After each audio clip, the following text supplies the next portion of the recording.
So I think that as entrepreneurs, you need to care about crowdfunding because it is a form of access to capital that has never been available before. It's not an easy path to raising money. It's just as hard as going to angels and VCs. But I think what it does is it opens you up to a larger market, right? So if you're looking at angels and VCs, that's a very small market. Only 2% of the population even qualifies as accredited investors.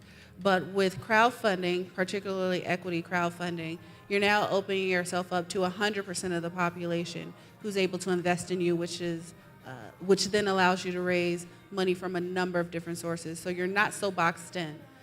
From our experience, we were able to jump into a large beta testing group for our platform that allowed us to develop the system more while also raising more funds to continue developing it. So I think it's a new alternative route for growing and starting a business.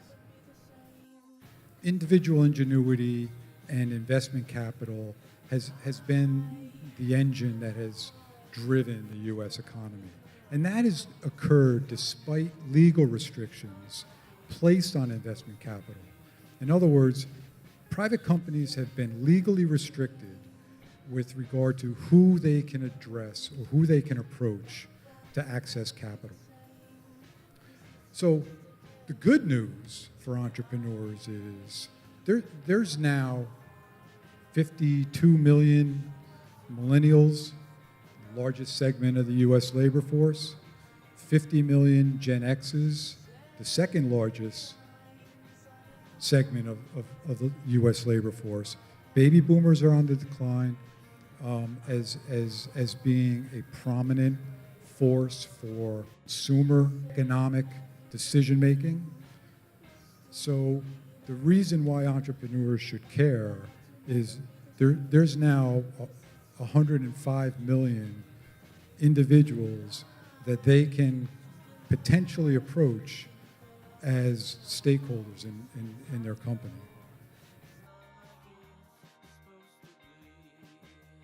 It's just another tool in your tool belt.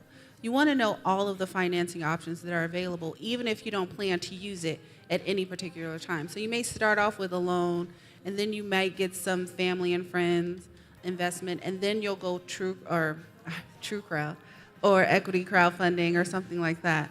But it's just you want to know as many options or all the options that are available for you to raise funds for your business.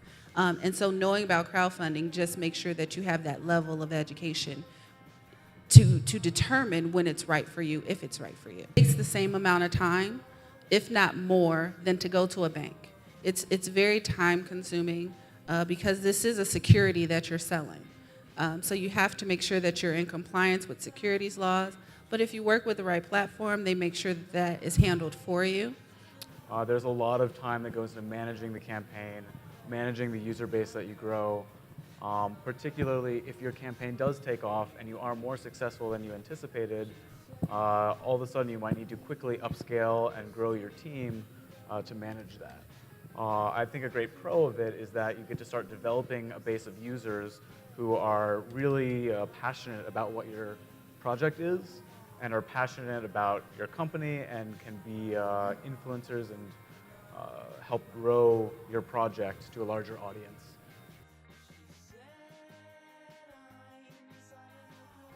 So the distinction that I like to use is crowd investing if a security is involved.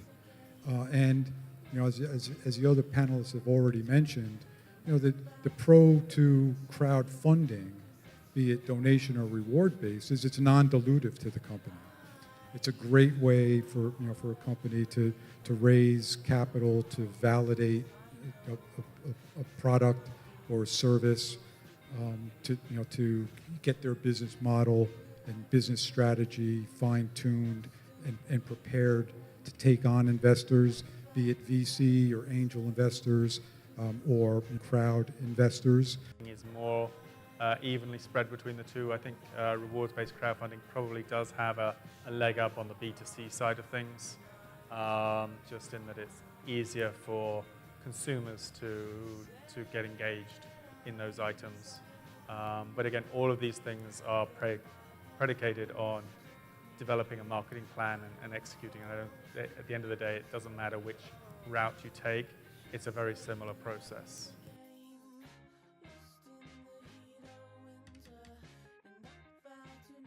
What happens if the product you're trying to crowdsource is inspiration? You know, your products are much more, hey, I can give you this as a reward, or this is the investment you have, but this is like a stepping stone. I mean, this maybe applies to the NewSpace concept where, you know, it might be 30, 40 years before what you're doing is going to make a profit, but those steps need to be made, and a lot of people, I think, are inspired by making those steps. So is there some asset there? Just get your thoughts. I'd like to elaborate on that slightly, which is that traditional VC investors have typically invested for return, and perhaps with crowd investing, people are investing for passion. But please address the question. Well, why can't it be both? Why can't we collectively problem solve and find, you know, where the happy medium is? You know, the thing that fascinates me about space is it appeals to my imagination. It compels me to dream. It's boundless. It's timeless. It compels me to focus on what's good inside of me.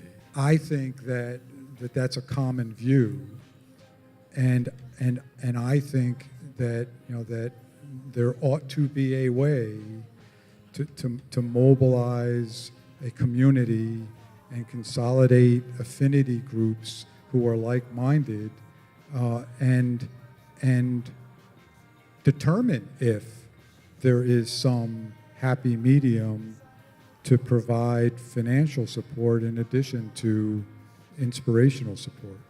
I look at it as an investment, right? So when I'm telling businesses whether or not they should do a campaign, and I'm talking about returns and what people expect, I think with space, or I won't even say it this way, I'll say it this way. With investments, the way that the common person invests, they invest in like mutual funds, or they might do stocks and they'll hold those stocks. It's not as if I'm going to buy Coca-Cola today and sell it tomorrow, for most people, right? And so I think the same is true for a space. If they're going to buy stock in you, because that's what they're going to do, or get equity in you, that's something that they're going to hold. What I would say in trying to articulate that to a possible investor is you say, we're space, and as a part of your offering statement, you have to say what the risks are, right? I certainly think there's space for a campaign that's more centered around an inspirational idea versus something that might produce some economic return in shorter term.